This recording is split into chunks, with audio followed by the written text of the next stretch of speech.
Redemptor dreadnoughts are a more modern interpretation of the dreadnought that has a greater size, armament, and power.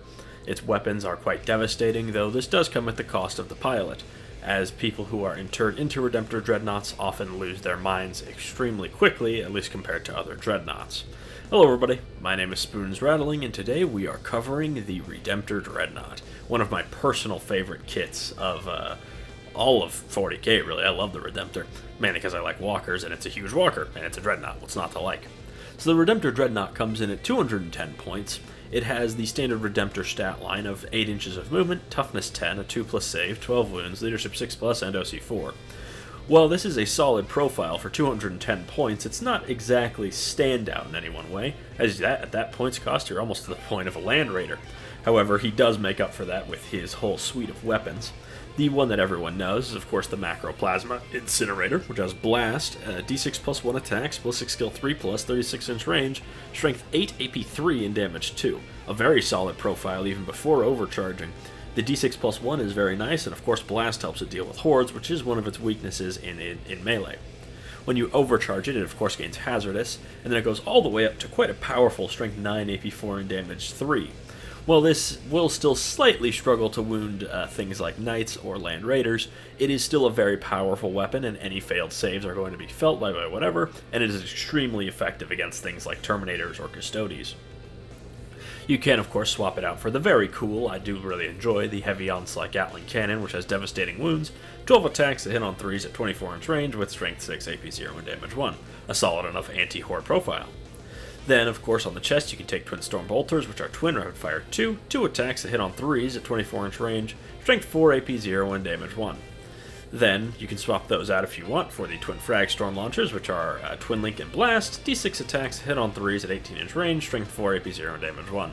Then, under his fist, he can take either an Onslaught Gatling Cannon or a Heavy Flamer. I prefer the Gatling Cannon, which has devastating wounds, 8 attacks that hit on 3s at 24-inch range, strength 5, AP 0, and damage 1. Very solid anti-light infantry fire. And the Heavy Flamer is a Heavy Flamer. Ignores cover, Torrent, D6 attacks, auto hits, 12-inch range, strength 5, AP 1, and damage 1. Solid enough anti-horde, though I'm partial to the Gatling Cannon for that role. Then on top, you can of course take the Icarus Rocket Pod, which has anti-fly, D3 attacks that hit on 3s at 24-inch range, strength 8, AP 1, and damage 2.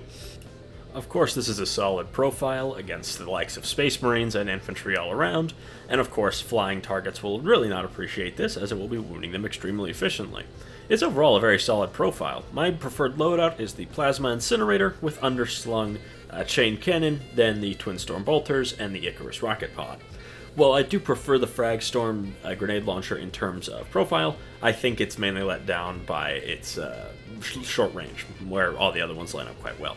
Then in melee, he has the Redemptor Fist, which is 5 attacks, hit on 3, strength 12, AP 2, and damage 3. This is a really powerful melee profile for tangoing with heavies, as well as the fact that it's just in general very solid for fighting any sort of elite units, though it will struggle against hordes. In terms of abilities, he of course has Deadly Demise D3, and his ability is Duty Eternal. Each time an attack is allocated to this model, subtract 1 from the damage characteristic. This is very, very solid, and makes him significantly tougher against the likes of damage 1, 2, and 3, and really against everything, but those are the big ones, really. Anyways, let's get on to his best use, which isn't too surprising compared to his other contemporaries. They're all quite similar in the fact that they're quite straightforward to use. In terms of best use, I think the Redemptor is maybe not necessarily the best, but he is obviously the middle ground. He is solid at both range and in melee, and in general excels at both, though he does have a vulnerability to getting tied up by hordes, as he only has 12 attacks in melee, or sorry, 5 attacks in melee.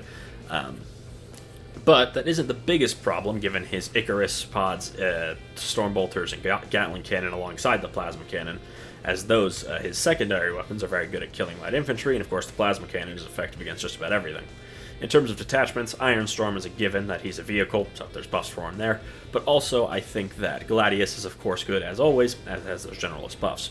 Storm of Fire would be overkill on the Plasma Cannon. AP 5 is generally, there's nothing in the game that can save that outside of invulnerable saves, so it's very solid, but the Stormbolter Gatling Cannon and Icarus Rocket Pod would really enjoy the extra AP. Of course, +1 to wounded melee is also very solid, and being able to advance and shoot and advance and charge is very good for this guy, as he does want to make use of both his plasma and his melee. In terms of buffing characters, of course, the Tech Marine is invaluable. His healing goes a long way with that -1 damage, and in general, +1 to hit is very useful for his Plasma Cannon. Plasma Cannon, as I mentioned, is rather general purpose, and though things above toughness 10 he won't be wounding very efficiently, you at least have the solace of knowing that his weapons, any failed saves against that weapon, of course, will be very, very painful to whatever they hit. Anyways, I've been Spoons Rattling. I hope you enjoyed this video. Make sure to like, comment, and subscribe, and I'll see you all next time. The Ballistus Dreadnought is another variant of the Redemptor Dreadnought, of course geared for mainly ranged warfare. It's a relatively recent modification of the Redemptor chassis and still suffers from the same issues of the Redemptor chassis, such as burning out its pilot much quicker than older models. Hello everybody, my name is Spoons Rattling, and today we are covering the Ballistus Dreadnought, fresh out of Leviathan, or maybe not so fresh anymore, it has been about a year and a half now.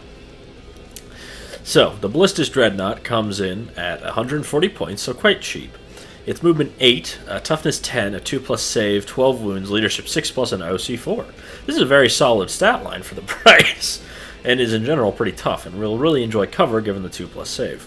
In terms of ranged weapons, he has of course his missile launcher, which has crack and frag missiles. They are upgraded as is a ballistus missile launcher.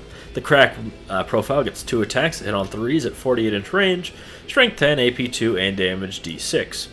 The frag version, of course, gets its upgrade in 2d6 shots and strength 5, those that hit on 3s at 48-inch range with AP 0 and damage 1, with blast, of course, and fairly good at killing light infantry. The Ballistus Las Cannon is also slightly upgraded, getting 2 attacks that hit on 3s at 12-inch range, strength 12, AP 3, D6+1. The Twin Storm Bolters mounted on its chest are twin-linked and rapid-fire 2. They have 2 attacks that hit on 3s at 24-inch range, strength 4, AP 0, and damage 1. A fine flurry of anti-infantry shots, though given how long range the rest of the weapons are, it isn't exactly the most interesting, as you generally not want to be that close to the enemies. In terms of melee weapons, it's a very uninteresting Armored Feet that have 5 attacks that hit on 3s at strength 7, AP 0, and damage 1. Might squish a few guardsmen, but aside from that, this thing really doesn't want to be in melee. In terms of its abilities, it of course has Deadly Demise D3, so it could explode, though luckily it's nothing too major. Ballistic Strike is its ability. Each time this model makes an attack against a target that is above half strength, you can reroll a hit roll. This is pretty useful, though it does have some overlap with Oath of Moment, which is a shame, as it is a ranged unit who naturally synergizes with Oath of Moment very well, though this is of course very good in case you need to use Oath of Moment on something that isn't an ideal target for this guy.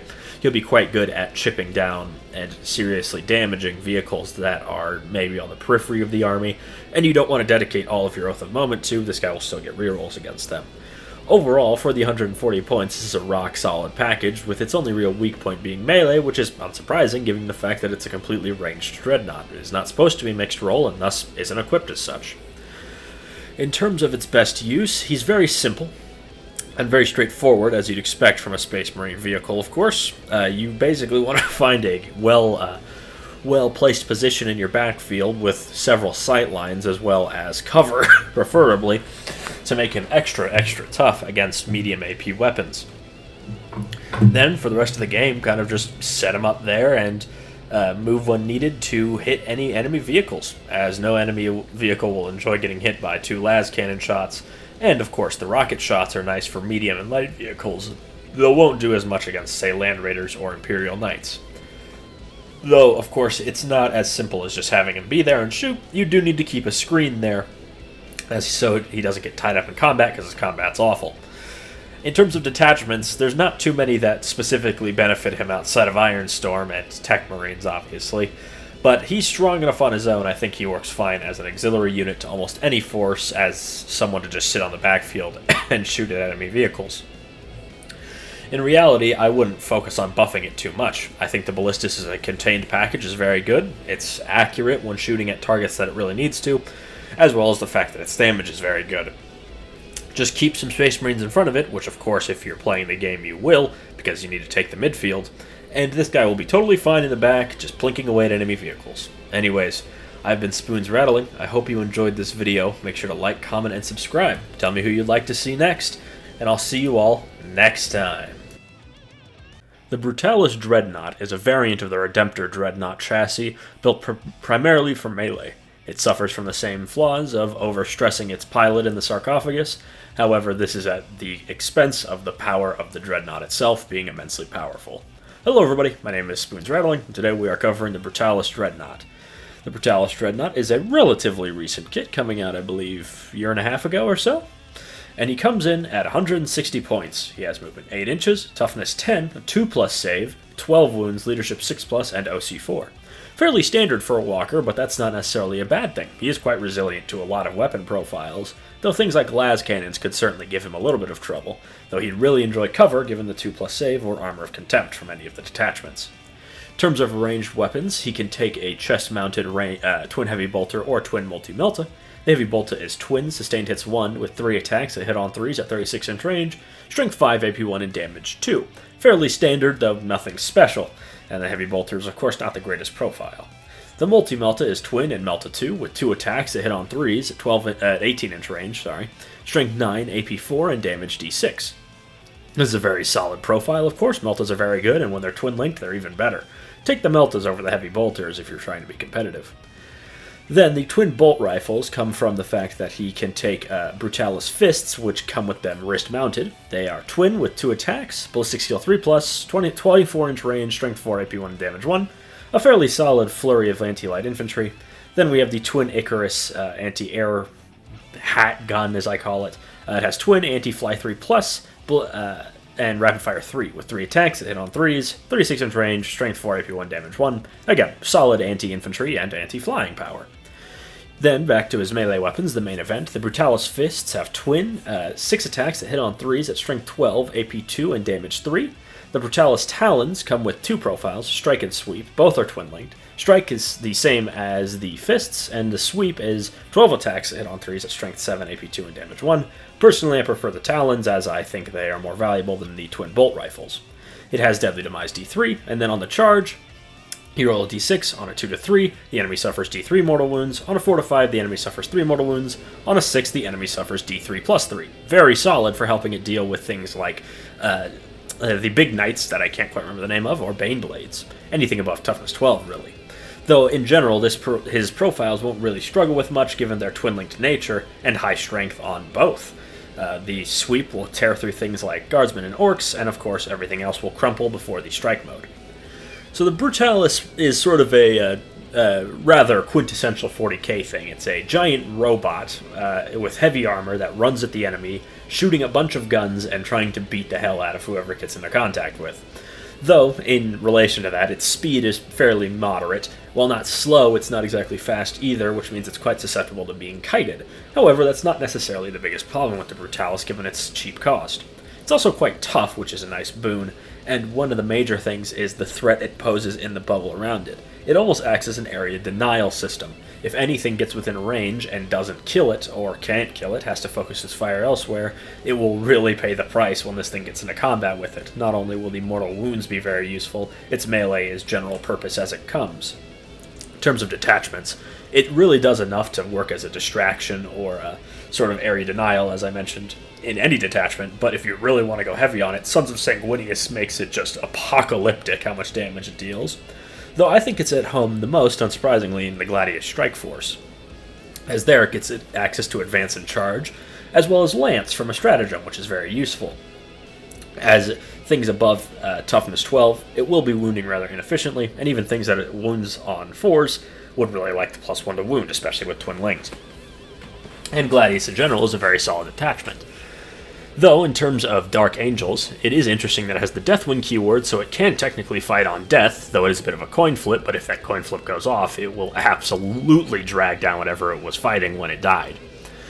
The best way to use the Brutalis is to treat it as a constant pressure. If the enemy doesn't respect it, they will pay the price. It has to take fire, which keeps the fire away from the rest of your army. I've been Spoons Rattling. Make sure to like, comment, and subscribe. Dreadnoughts are ancient war machines, piloted by ancient Space Marine heroes wounded in battle so badly they could never see service on their own again. Interred within a sarcophagus, they control these ancient venerable warriors that are only drawn from the chapter's armories in great time of need. Hello everybody, my name is Spoons Rattling, and today we are covering the Dreadnought of the Space Marines. This of course covers almost every kind of Dreadnought that isn't a Redemptor, Venerables, Ironstorms, or even the classic Contemptor. They're on the same base. Anyways, the Dreadnought comes in at 135 points. It has a slightly downgraded version of the Redemptor stat line, unsurprisingly, given the difference in their stature. Its movement 6 inches, toughness 9, a 2+ save, 8 wounds, leadership 6+, and OC 3. Nothing stellar for the price, but it is quite resilient to small arms and middle to low AP, and really enjoys cover. Now this guy can take a lot of different ranged weapons. One of them is the Plasma Cannon, which has Blast, D3 attacks that hit on 3s at Strength 7, AP 2, and Damage 2. You can overcharge it to gain Strength 8, AP 3, and Damage 3, though it also gains Hazardous. On its underslung weapon, on its Power Fist, you can, or whatever melee weapon you give it, you can give it a Storm Bolter or a Heavy Flamer. The Storm Bolter is Rapid Fire 2 attacks that hit on 3s at 24-inch range with Strength 4, AP 0, and Damage 1.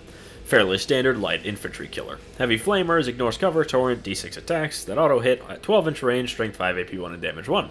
Also fairly standard light and somewhat medium infantry killer, though is very close range. Then, of course, on the next weapon is the Assault Cannon, which is Devastating Wounds, 6 attacks that hit on 3s at 24-inch range, Strength 6, AP 0, and Damage 1. This is a fairly whatever profile for this cost, but I'm partial to it because I played Dawn of War too. Then, on the left arm, you can swap out your melee weapon for a Missile Launcher, which has Crack and Frag missiles. Crack is one attack that hits on 3s, 48-inch range, Strength 9, AP 2, and Damage D6. Fine for killing light armor. Or you can swap out for Frag, which has Blast, D6 attacks that hit on 3s at 48-inch range, Strength 4, AP 0, and Damage 1. Again, fairly standard light infantry killer. Then, back to the right arm armaments, you can take a Multi-Melta, which is Melta 2 at 18-inch range, 2 attacks that hit on 3s at Strength 9, AP 4, and Damage D6. A very solid anti-tank punch, though may struggle to wound slightly, but any failed saves are very painful. And then, of course, the final one is the Twin Las Cannon, which has one attack that hits on 3s at 48-inch range, Strength 12, AP 3, and Damage D6+1. A classic, very solid anti-tank profile, and is, of course, old reliable when it comes to shooting at armored vehicles. Though, of course, only one attack isn't great. In terms of the best loadouts, I'd say my favorites are the Plasma Cannon, Multi-Melta, or Las Cannon, though, of course, I'm partial to the Assault Cannon. Then, in terms of melee weapons, you have your Dreadnought combat weapon, which has 5 attacks that hit on 3s at Strength 12, AP 2, and Damage 3. This is actually really good melee, not only for his size, but for his points cost. While he isn't, that cheap, in theory, he has full-blown Dreadnought melee for a pretty cheap price. Or, if you take the Missile Launch, you get the Close Combat Weapon, which is Ballistic Skill 3+, Strength 6, AP 0, and Damage 1. Fairly whatever, but if you're bringing that, you're obviously running ranged, so you don't want this guy in melee anyways. Abilities, he has Deadly Demise D1, Deadly Demise 1, and Wisdom of the Ancients means friendly Astartes infantry within 6 inches can reroll ones to hit. This is a solid buff, though does overlap slightly with Oath of Moment. Back to my preferred loadouts, I generally like to bring the Redemptor Fist just because it gives some countercharge, and also the way I use him, he tends to play more aggressively, marching up with my elite infantry, or riding in a Storm Raven if I'm feeling extra spendy. So the Dreadnought, I'd say, is overcosted. I don't think that's some brave or crazy statement, probably 15, maybe 20 points. But it's not to the point where it's completely unusable. He's not Belial, he's not that bad. I think its melee damage is easily its best trait, though it is slow. So using it sort of as a bruiser in the midfield that advances with your army isn't necessarily a bad idea. For such a small guy, he does pack a big punch against vehicles and elite infantry. As I mentioned earlier, the rerolls overlap with Oath of Moment, but it is useful for melee troops who may not be able to charge the Oath of Moment target, and also just gives some extra rerolls when something doesn't need to shoot or shouldn't shoot at the Oath of Moment target. His speed, as I mentioned, is fairly slow, but that does complement him advancing with heavy infantry, whether it be Terminators, Aggressors, whatever it may be, and of course he's buffing them along the way. In that role, I'd say the Dreadnought Fist, or whatever melee weapon you want to give him, complemented with either a Las Cannon, Plasma Cannon, or Multi-Melta, are all very solid choices. Though, as I mentioned earlier, I really like Dawn of War 2, so I always bring the Assault Cannon. In terms of his underslung weapon, I'd say they're both fine, though I'm partial to the Combi Bolter just because it has a little further range, and it plays better with the Assault Cannon, I think. They're the same range, they can always shoot at the same targets. In general, I'd say that he isn't exemplary, but he isn't Belial. That's my measuring stick. But I do think that he's great for fun and fluffy games. That's where I like to run him, mainly just because I love the Castaferum. And I think he might be co-opted by the Primaris, sort of like the Land Raider was, so hopefully he sticks around for a while longer. Anyways, I'm Spoons Rattling. I hope you enjoyed this video. Make sure to like, comment, and subscribe, and I'll see you all next time.